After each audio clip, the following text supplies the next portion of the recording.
ಅವನು ಯಾಕೆ ಅನ್ನದಾನ ಪ್ರಭು ಹೆಸರು, ಯಾಕೆ ಇವ್ರಿಗೆ ಮಾತ್ರ ಅನ್ನದಾನ ಪ್ರಭು ಅಂತ ಹೆಸರು, ಅದು ಯಾತಕ್ಕೆ ಬಂತು, ಇದು ಯಾತಕ್ಕೆ ಮಾಡ್ತೀವಿ, ಇದೆಲ್ಲ ಹೇಳ್ತೀನಿ.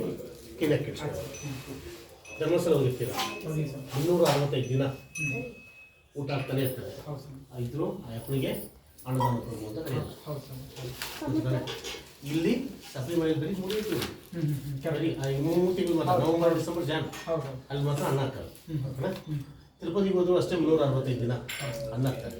ಇದ್ರು ಆ ಯಪ್ಪನಿಗೂ ಕರೆಯಲ್ಲ, ತಾಯಿಗಳಾಗಲಿ ಯಾರಿಗೂ ಆ ಟೈಟಲ್ ಇಲ್ಲ, ಯಾರಿಗೂ ಕೊಟ್ಟಿರಲಿಲ್ಲ.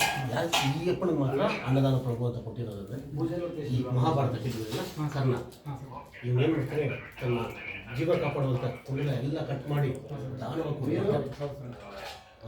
ಎಲ್ಲ ಜೀವ ಹೋದ್ಮೇಲೆ ಮೇಲೆ ಚಿತ್ರಗುಪ್ತನಿಗೆ ಹೇಳ್ತಾರೆ, ಇವ್ರ ಮೇಲೆ ಎಷ್ಟು ಪಾಪ ಇದೆ ಲೆಕ್ಕ ಮಾಡ್ರಿ ಅಂತ. ಅವಾಗ ಹೇಳ್ತಾನೆ, ಇವ್ರ ಮೇಲೆ ಒಂದು ಪಾಪ ಇಲ್ಲ, ಒಂದು ಪುಣ್ಯದ್ದು ಲೆಕ್ಕ ಇಲ್ಲ. ನಾನು ಜೀವ ಕಾಪಾಡೋದನ್ನೇ ದಾನವಾಗಿ ನೀನು ಕೊಟ್ಟೆ, ನನ್ನ ಹತ್ರ ಇದ್ದಿದ್ದು ಎಲ್ಲನೂ ದಾನವಾಗಿ ಕೊಟ್ಬಿಟ್ಟಿದ್ದೀನಿ, ಏನೂ ಇಲ್ಲ ಅಂತ ಹೇಳ್ತಿಲ್ಲ. ಅವಾಗ ಕೃಷ್ಣನಾರಾಯಣ ಹೇಳ್ತಾನೆ, ನೀನು ಎಲ್ಲ ಕೊಟ್ಟೆ, ಅನ್ನ ದುಡ್ಡು ಉಡುಗೆ ವಸ್ತ್ರ ಎಲ್ಲ ಕೊಟ್ಟೆ, ಅದು ಒಬ್ಬರು ಕೂಡ ನೀನು ಮಾಡೋ ಒಂದು ಅನ್ನದಾನ ನಮ್ಮ 7 ತಲೆಮಾರಿಯ ಪಾಪವನ್ನು ತೀರಿಸ. ನೀನು ಒಂದೇ ಒಂದು ಅನ್ನದಾನ ಮಾಡಿದರೆ ಎಷ್ಟು ನಿನ್ನ ಹೆಸರಲ್ಲಿ